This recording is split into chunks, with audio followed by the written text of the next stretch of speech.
Welcome to Talking Halos. Derek Ciapola with Jared Timms and Nate Green. And if you've been following Angels baseball in the last 48 hours, there's been some comments out there made, and that's what we're talking about today. We had other plans, and then I guess these comments kind of take hold. Jared, how you doing? I am not doing too bad. Baseball season, and got some fun stuff to talk about that a lot of people probably aren't gonna like. So Looks like you're wearing Michigan stuff.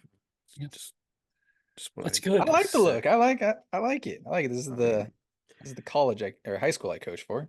So well, this is not Michigan. Nate, what's up? Doing fantastic. In the business of pissing people off, and it's a good day. yeah, we're gonna piss some people off today. Oh, Yes, we are. really? Okay, so I mean, there are two different notes that came out here in this spring training opened up on Monday for Mike Trout, at least the media part from Mike Trout, Anthony Rendon.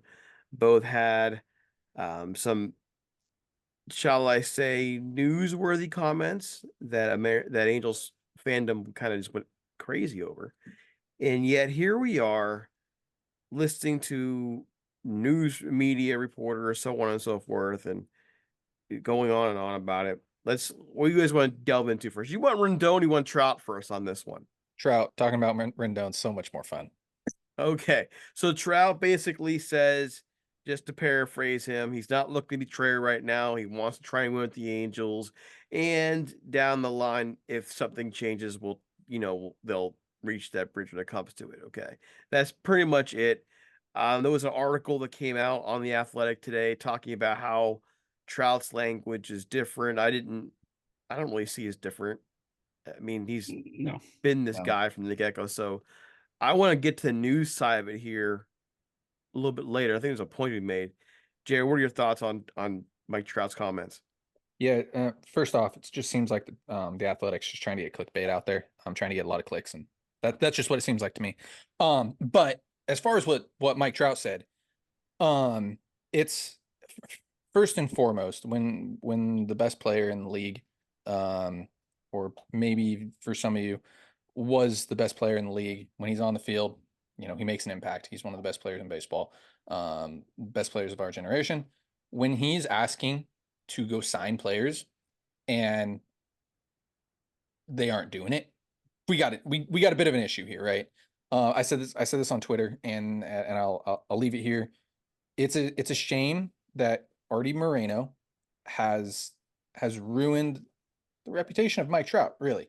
Like, this is what it's come down to, is that the Angels are ruining the reputation of how good Mike Trout is. And you can say the same thing about Shohei Ohtani too, if you really want to, right? Like, when Shohei Ohtani's career is over, are we going to remember him as an Angel? No. Probably not. I'm going to go with probably not. We're going to say, like, oh yeah, he was an Angel for 6 years. And it was not a good 6 years. And then he went to the Dodgers, and when he started winning, and they started, he went to the playoffs, and he had played good baseball. Mike Trout may end up going under that category of there aren't too many guys that are of his caliber that didn't win a World Series, that haven't won a playoff game, that didn't go to the playoffs. I mean, you can count them on almost one hand. I mean, Ted Williams is one of them. Ernie Banks, Barry Bonds, like there Well, aren't Barry Bonds won playoff games. Barry you Bonds can't won count playoff him. games, yes, but like the best player to not win a World Series that should have won. Yeah, a World yeah. Series. Like, Yeah. you want to compare it. So it hurts me. It pains me that the Angels, and in particular Artie Moreno, have put these players through this. And the same thing goes with the fan base too. And it's an absolute shame. I'm never one to speak out about this, but at the end of the day, you need to put the right people in place to go win ball games. And Artie Moreno and staff have not done that. They have not supported they have not supported the minor leagues. They have not supported development, and it shows. At the end of the day, best teams in baseball, they go and develop. The Angels haven't developed in quite a while, and you can put blame on whoever you want, the drafting, the coaching, but at the end of the day, you have to go out and you got to have more than 10 scouts. The Angels didn't have a pro scout out of a game between 2020, 2021, and I think into 2022. They didn't have a pro scout at a game. They weren't scouting minor league players. Like, how do you go about this and do that? Same thing goes with the draft. You don't have very many amateur scouts out there. You got to invest more into what matters, and good teams out there. I'd say, I mean, how many teams make the playoffs? 12, I think it is.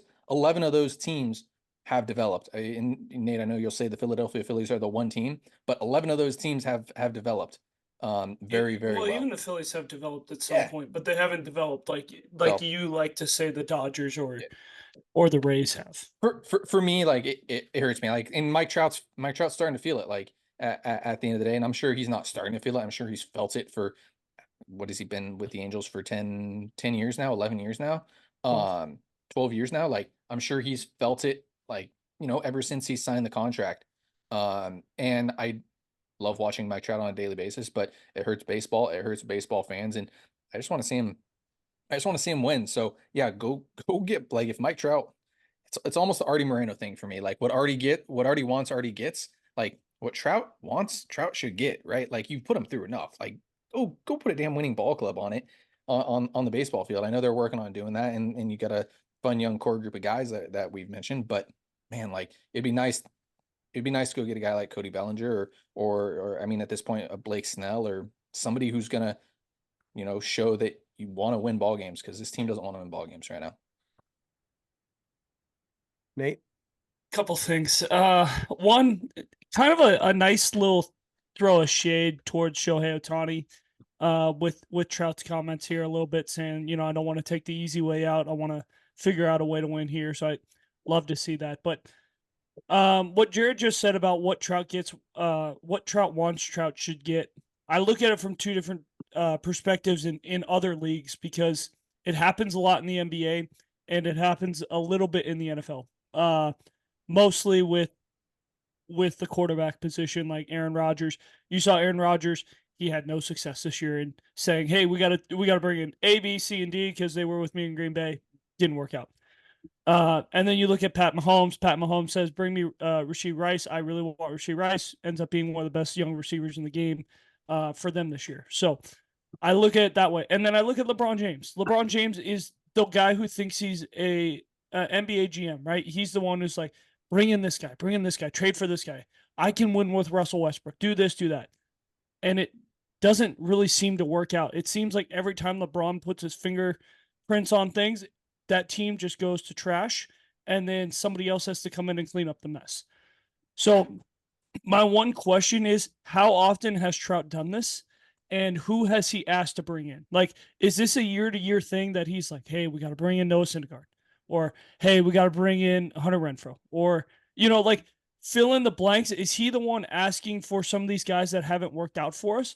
Or has he been asking for Garrett Cole and they just lost out on Garrett Cole? And obviously, I think everyone wanted Garrett Cole. That's not, like, a fair thing to be like, oh, Mike Trout's the only one who wanted Garrett Cole. I think everyone wanted Garrett Cole. He just kind of has been a Yankee fan his whole life and wanted to go to the Yankees. So I think part of it is track record. You got to understand, like, what type of superstar do you have? Do you have a superstar that knows the right guys to bring in? Or do you have a superstar that's like, hey, I just want guys that have been successful other places, and I think that they can help us win. Right? Because if you have the LeBron James thing, like, what if he's the one asking for, hey, bring in this guy. I work out with this guy, bring him in. Or I work out with this guy, bring him in. And it's like, okay, we've tried that. It hasn't worked out.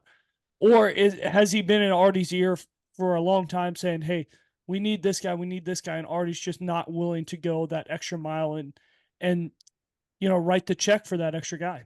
What if Trout was the guy in Artie's ear when he said, hey, like, I want Trey Turner? Like, hey, we need a shortstop. Possible. Right? Like, like that. And Artie wanted Trey Turner. So, like, Artie wanted Trey Turner. So that's a possibility. Was he a guy that wanted Anthony Rendon? We'll talk a little bit more about Anthony Rendon in a minute. But, like, what is the track record? Because we can sit here all day and say superstars should get a say in what they do.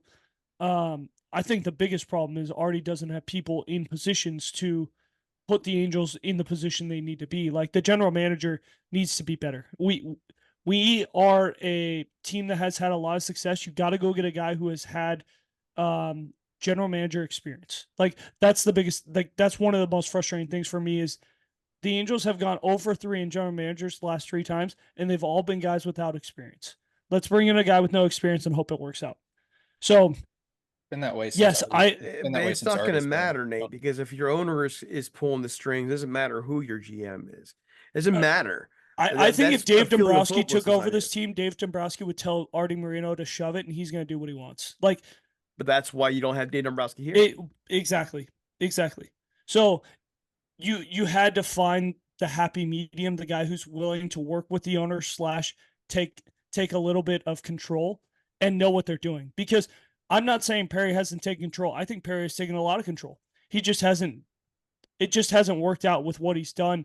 And I think a lot of that is young mistakes. Guys that haven't been put in these positions, they make mistakes. That's a big issue. For Mike, he's been saying this for years. He said at the start of the offseason, he says it every single year, I don't want to be traded.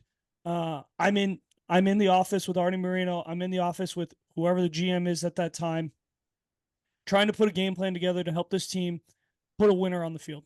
He says it every year. It's not that big of a deal to me. Like, I know it came out because everyone all year is like, oh, maybe Trout's going to ask for a trade. Like, he put that thing to bed. Like, yeah, it just so happens there's some big free agents right now, and I'm sure Trout's pushing really, really hard, just like every other superstar in baseball is probably pushing really, really hard for their team to bring in one of these 4 guys. Though, Nate?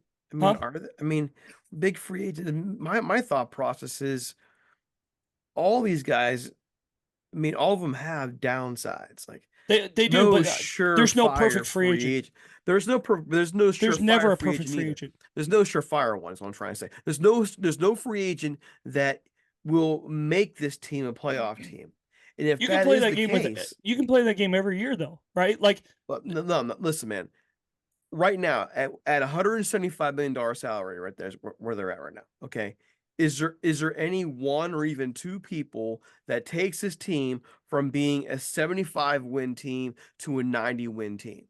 Yes, I think that if you bring in Cody Bellinger and one of the starting pitchers, it really puts you in that position to think like, hey, we got a shot. We're playing a video game there. Like, it's not going to happen. You said 2 though. No, like, exactly. But the 2, you mean Bellinger and Blake Snell? You've already or Montgomery. Blake Snell. I'm willing to take Montgomery's up and not down. He's more moody than freaking Rendon is. Montgomery's fine. I'm fine with Montgomery's a moody dude. I'm fine with him. Like, as long as he's not asking for $30 million. Like, if it's in that 17 to 20 range, I'm signing Jordan Montgomery all day. What if they're looking at free agency and they don't agree with you? Where they're like, listen, I don't see the point in putting the money here now when it's not going to put us over the top, and that's why they're not spending. Then why come out with the comments if you're Mike Trout? Like, Mike Trout obviously thinks that bringing in a guy or 2 is going to help this team. And so Mike Trout's the one who's been saying these things.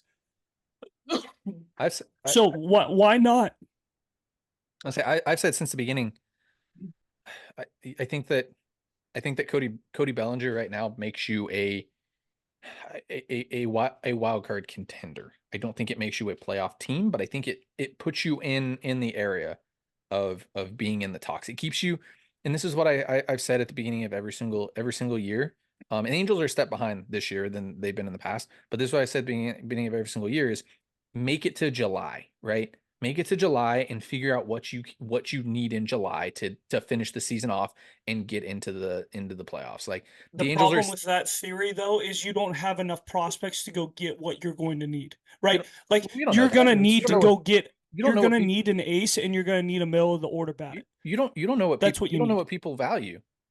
But like what I look at in Jorge Ruiz, which not a lot of people are going to know that.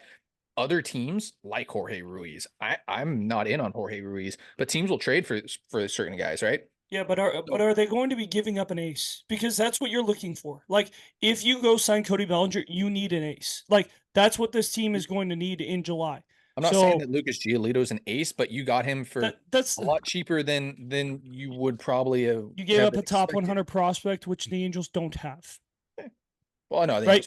Well, at least not one to give away. Hey, but all that in mind, you know, if we just put that argument to the side for a moment, Trout's the player, Minazian is the GM, and in the end, someone's got to make the decision to where you are at long term.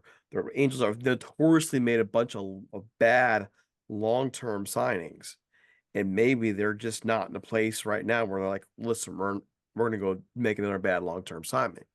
Maybe that's the thought process. The problem is the Angels don't talk about Jack, so we don't know where they're going. We've talked about this before. They are not transparent about anything. Other organizations are, so we don't know what they're looking at. Scared money don't make money, and we've seen teams be able to build it up and tear it down so quickly. Like the Marlins went all in one off season. They went and signed Mark Burley, Jose Reyes, and I forget it was a closer. I'm blanking on the name. They tore it down within 6 months. Yeah. They tore it down within 3 months. You've seen the Red Sox do this multiple times. They go out, they get Adrian Gonzalez, they get Cole Crawford, they get David Price. They tear it down within 3 months to a year, whatever it is, right? Like we've seen teams, the Padres, they went super team on us last year. All of a sudden, they only have 3 outfielders on the 40 man right now. Like it's crazy. So the fact that the Angels can't get out of some of these deals, if they're worried about that, is ridiculous because other teams are willing to do it. You just got to be willing to make the right move. Like instead of sitting on your hands with Anthony Rendon, if they're like, man, we're really pissed off with Anthony Rendon, we're just gonna hope it gets better.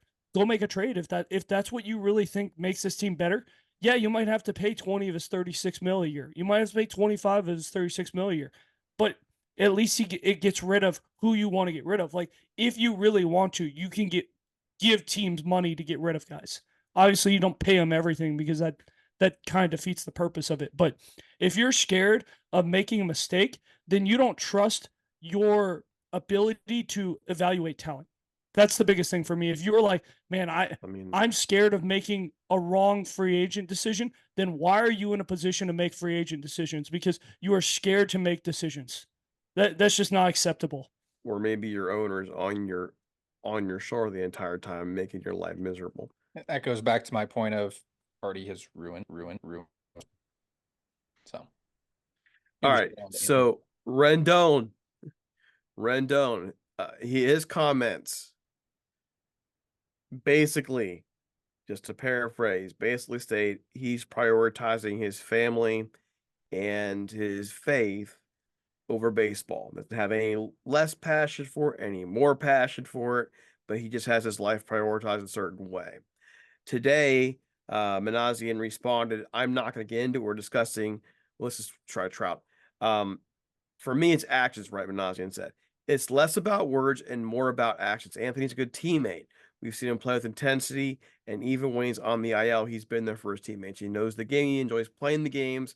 I believe he's in a really good place right now, and I'm expecting a big year from him. All right. So, Jared, here we go. This is the moment we've been waiting for. We couldn't wait to get your comments out there on Rendon. I want to see the matchup of mine. Mine are, most people have their priorities a certain way. I'm not offended. What are your thoughts? So, Anthony Rendon is an asshole, right? And I think we can all kind of agree with that. Like that's just the personality that he takes, and that's fine. Don't agree with that, but continue. However, he did nothing wrong. If you and I think it was Trevor Plouffe and Chris Rose said it great. If you poll the major leagues, if you poll all of sports, I'm gonna guess that 95% of them say family and faith probably come first. Maybe not as much faith, but definitely family, right? Like we saw it last year with Max Stassi. Family came first with Max Stassi. Like the game did not come first for Max Stassi last year for obvious reasons. Like that, if something came out about Anthony Rendon, right, and it said like, oh, his child, there's something wrong with his child. Like what are people going to get mad at Anthony Rendon because his kid's sick, right? Like he's making $36 million a year. Yeah, that's what you can get mad at that. Yeah, because he's making $36 million a year. That's fine. But what Anthony Rendon said last whatever it was, a couple days ago, I got no issue with it. There's nothing wrong in my book with it. He handled it perfectly well. It was stupid questions, by the way, as well. Like it's stupid. Like, come on, like just be better. He answered the question.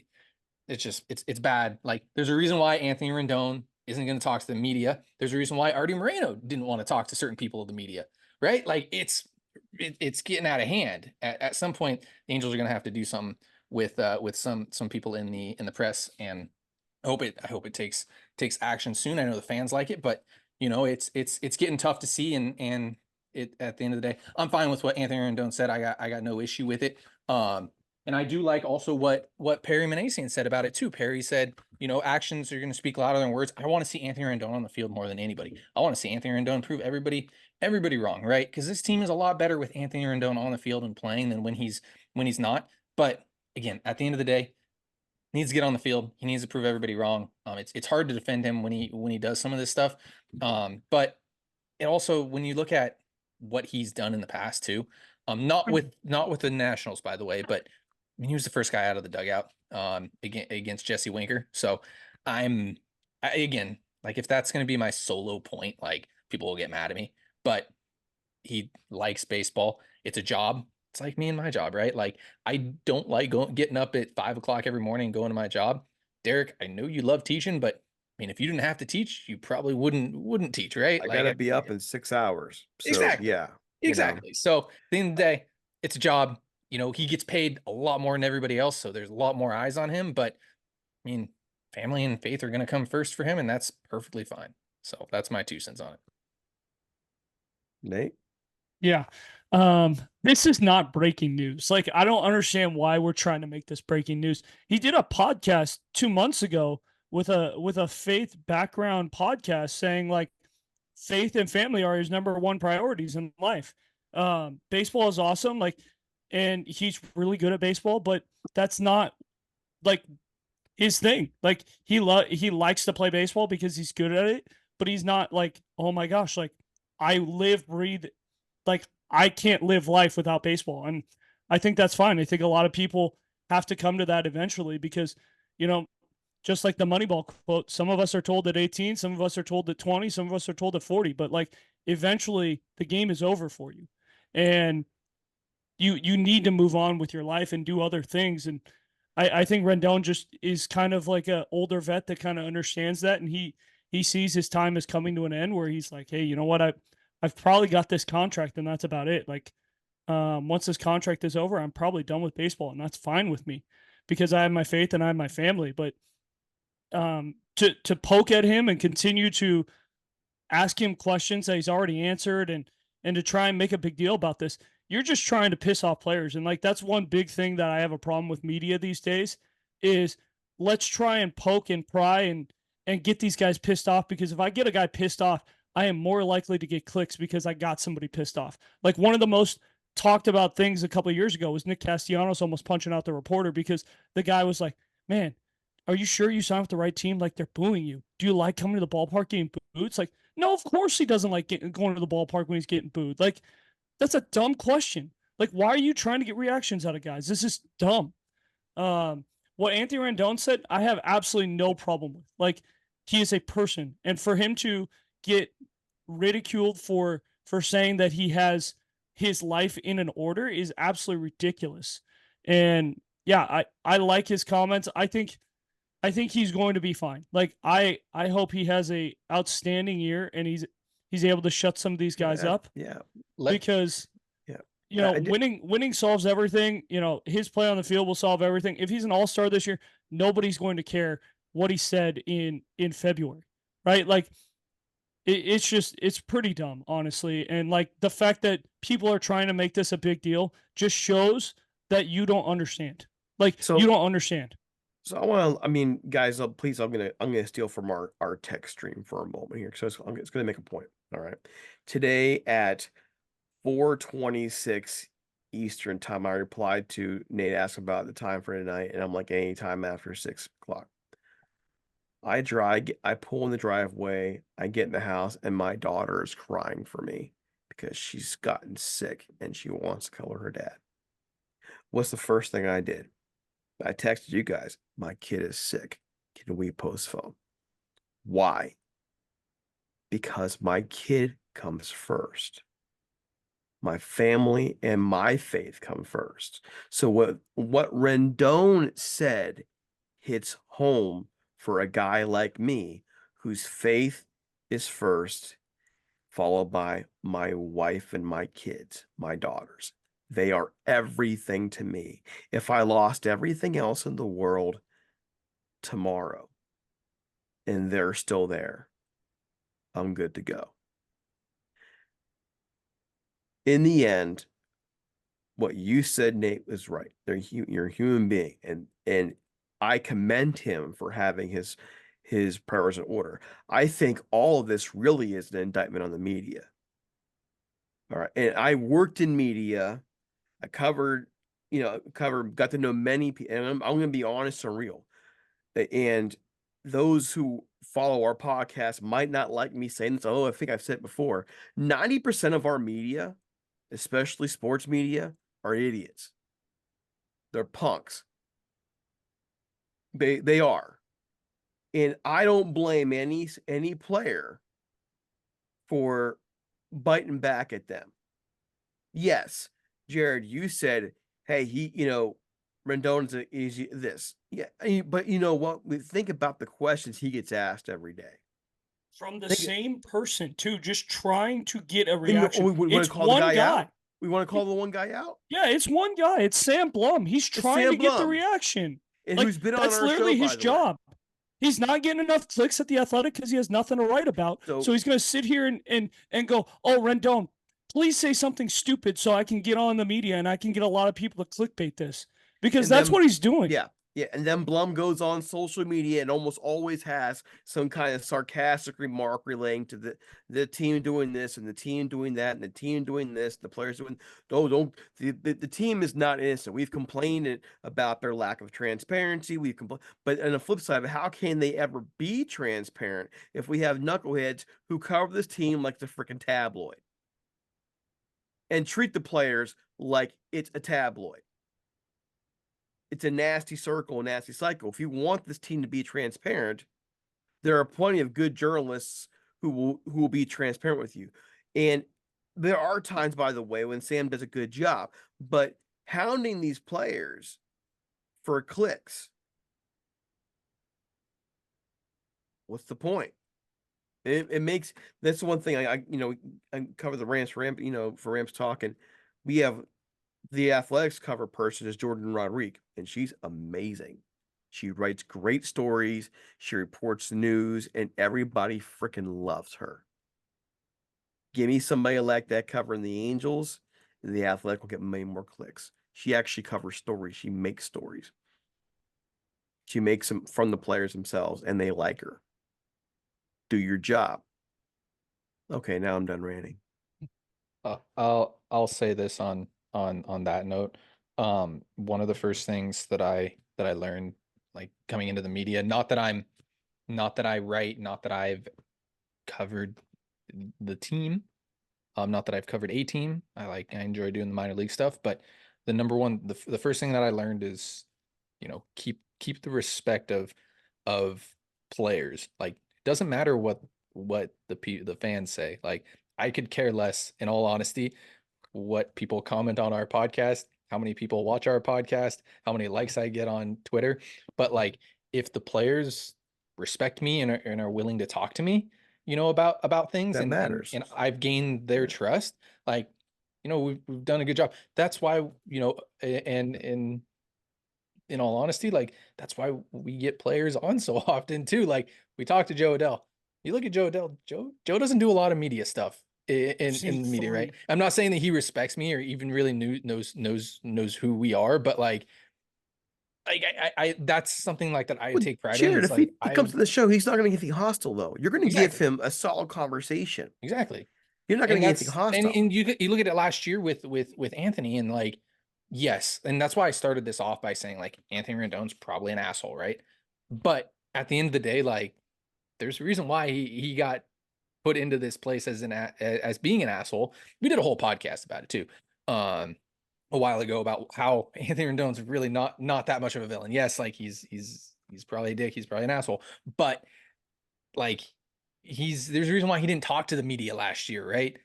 Like, you can't.